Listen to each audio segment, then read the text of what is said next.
last days generation must therefore turn back from 6 things. Number 1, must turn back from self-seeking.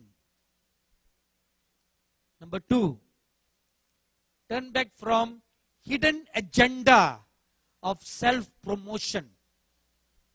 You know, there is an outward form of self-promotion and there is an hidden agenda of self-promotion. The scripture says, God weighs your spirits. No matter how much you may camouflage with seemingly good motives on the external, God looks into your heart. The motives of your heart. He weighs your spirit to see whether the motives are really true or just a camouflage. Number 3, turn back away from pride. Psalm 75 verse 5. Number 4, turn away from love for money, which will lead to corrupt practices, which was the sin of Balaam. Numbers chapter 22 to 25. Number 5, turn back from building an empire. You are called to build the church of God. You are called to build God's kingdom, not your own empire, not your own kingdom for your posterity, for your children, for your children's children, and for your children's children's children. No. You know, it's God who picks your successor. You cannot nominate your children to be your successor. God picks the successor. Let me give you one very good example. Before Moses died, the Lord told him, I have chosen Joshua to be your successor. Now, Joshua and Moses are not related in the flesh. They're not related at all. Whereas, Moses' 2 sons were there. They were not chosen. Moses' brother Aaron's sons were there. They were not chosen. But someone unknown, unrelated to Moses' family was chosen by God. See, it's God who chooses. It's God who passes the mantle from one to another. You cannot choose to pick and choose which mantle you want. You can't do that. Those mantles are not for sale. Neither can you go and lie down on any saint's graves and get the anointing. That's another wrong doctrine that's been propagated today in modern charismatic Christianity. Have you heard of that? It's called grave soaking.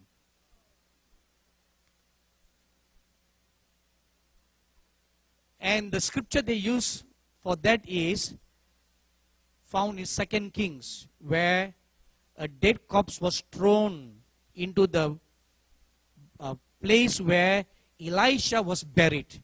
And as soon as the dead corpse touched the dead bones of Elisha, the dead corpse came to life. Therefore, there's anointing in the dead saints' bones. Therefore, you can go to the graves of saints like Catherine Kuhlman or Oral Roberts or Billy Graham and just lie on your back on their graves, and their anointing and their mantle will come upon you. That's the teaching. You know, the month of May, when I was in Moravian Falls, one day the Lord came to me and He said, address this issue and tell them, I hate this. Very strictly the Lord told me that. I only had a brief understanding about that. So I had to go to the internet to study who started this thing and what is this thing all about. And then I made some very interesting discovery that the church in California who started all this gave the scripture of Elisha's dead bones as a scriptural reason or a foundation for to do grave soaking. So when I meditated it, I realized one thing. To validate that scripture, then one important ingredient must be present. See, a dead man was thrown on the bones of Elisha, and then the dead man come to life. So if you want the anointing from a dead person, firstly you must die. Right? You must first die. Then we can throw your body on that. I will help you. I will throw. And Dr. Bruce, will you help me? Okay. What about Michael? Okay. Fondong? Okay. See, we have many volunteers to help you. We'll carry your body and we'll say 1, 2, 3. And we'll throw you on that grave, whichever grave you like. It can be from the 18th century till this present century, whichever. Even the grave of Smith Wigglesworth in England. We'll throw you. We'll first ship you to England. But then you must die first. If you go by the scripture, then you have to follow all the formula in the exact manner. My dearly beloved brothers and sisters, sons and daughters, anointing comes from God. The anointing that was on Elisha came from God. It was not Elisha's manufactured anointing.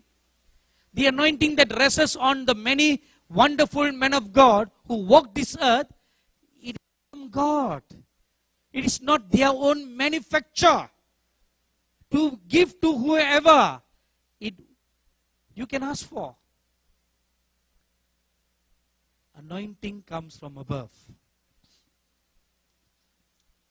So, don't build an empire.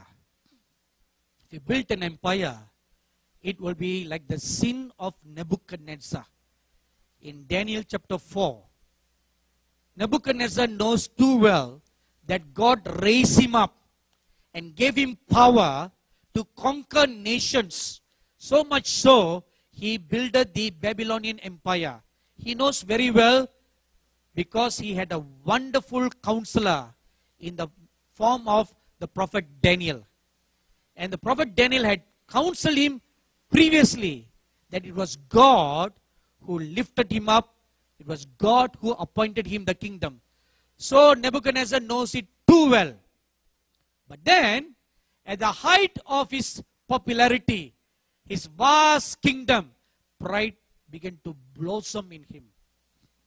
And God warned him, don't walk in pride. But he did not pay heed to that. Exactly 12 months to the date when God first warned him. The scripture says, he walked on the rooftop of his palace. And he looked at all the beauties of his palace. And Babylon was famous for the hanging gardens of Nebuchadnezzar's palace. He looked at all the beauty and he looked at all the fortunes that he has amassed. And he said, this is my great Babylon that I have made. The moment he said that, a voice came from heaven. Because you have failed to humble yourself. Therefore, from this day, the kingdom is taken away from your hand. Instantly, he was transformed totally from a man to a wild bird.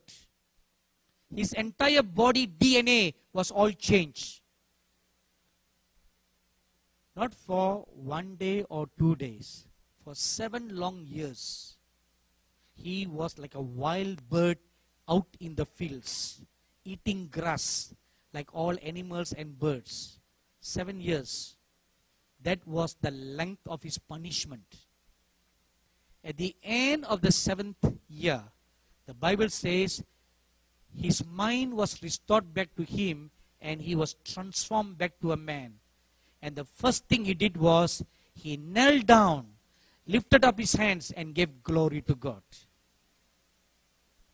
For 7 years of imprisonment, he realized God is God.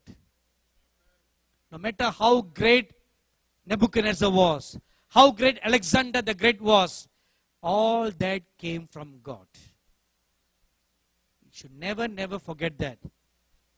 The Bible says it is God who gives you wealth. It is God who gives you the ideas to create wealth, to get wealth. It's God who gave all that, not you. It is God who gave you the wisdom to invest wisely so that you can make returns. Not for you to build an empire, but for you to bless the works of God, for you to bless the poor. That's the purpose.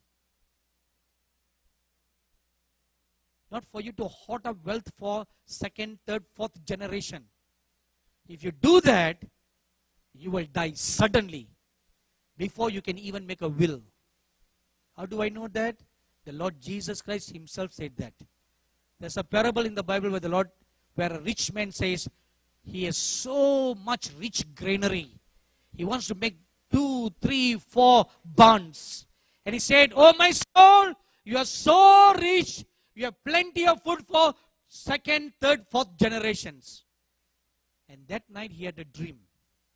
In the dream God spoke, you fool, tonight you will die. Then for whom is all this wealth? For whom? God gives you wealth, not for you. For you to be a conduit to bless the poor. When you do that, you are saving for yourselves riches in heaven. Let me tell you openly one thing. I never say this thing publicly, but just to show you the reality of this, I openly share with you this. 6 years ago, the Lord told me that 50% of all the personal offerings that I get, I am to set aside to give to the poor. Whatever monies that we get in our ministry, I don't take a salary for myself. And even when people put money in my hand, if they don't specify it is personal, it goes to the ministry. It doesn't matter if they give it in my hand. But when it is specified, it is personal, then I keep it for myself. So 50% of that is for the poor. So from the year 2013, so that's 5 years, I began doing that. Quite recently, it doesn't bother me, no matter how much big I get or how little I get. The first thing that I do is set aside the 50%. I have a little box where I put the name there. Offerings for the poor. So I take all the 50% and put inside that box. And we help support poor students, poor pastors, build their churches, poor widows, all for all that purpose. And about 3 months ago, I was praying one day, and I was caught up in the Spirit. The Lord took me, I found myself standing in a huge, beautiful green field. And there were small hills, and the field was rolling. Not in small rolls, but in large patch, and then there was a roll, and then another large patch. It was the color green of the grass was beautifully green because it was light that was green. And I saw diamonds, rubies, and different kinds of precious stones, small stones, strewn all over the vast hectares of the land. And I was standing and I was looking at all this field. The whole field area was literally covered with all those precious stones. And the Lord Jesus stood beside me, and I asked the Lord, what is this wonder, Lord? And the Lord told me, these are your treasures. I said, what do you mean this is my treasure?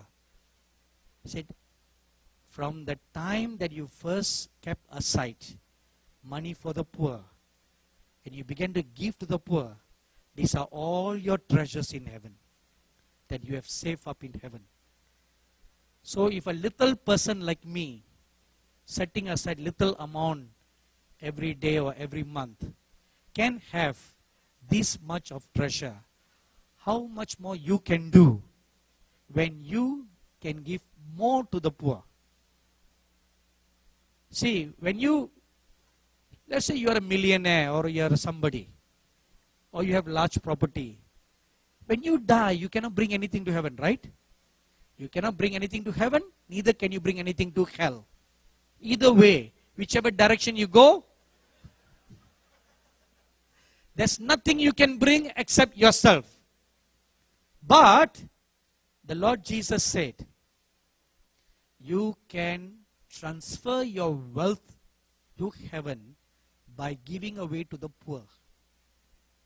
When you give to the poor, when you bless the poor, when you bless the underprivileged, you wipe away the tears of a hungry person, build a home, build a well for the underprivileged people, buy a pair of shoes for the poor person who have no shoes on their feet, instead of amassing so many shoes for yourself in your wardrobe. You are saving for yourselves treasures in heaven. That's where your goal is, right? So that's where if you feel your future is in heaven, then start investing in heaven. Number 6. Turn back from love for positions and self-exaltation. Turn your heart. That is the sin of Korah, found in Numbers chapter 16. Please remember one thing. Psalms chapter 75 verse 6 and 7 says, promotion comes from God. It doesn't come from the east. It doesn't come from the west. It doesn't come from your superiors. Promotion comes from God. You don't need to please any of your superiors to get your increments or your promotions. You be faithful in your work, be faithful unto God, and God will give you the promotion. Wait for God to promote you. That's what Joseph did. And the Bible also tells us in Proverbs chapter 18, verse 16, and chapter 22, verse 29, your gifts will make room for you to come into a large place. Your gifts will make room for you to even come and stand before kings and princes. So, you don't promote yourselves. God will promote you.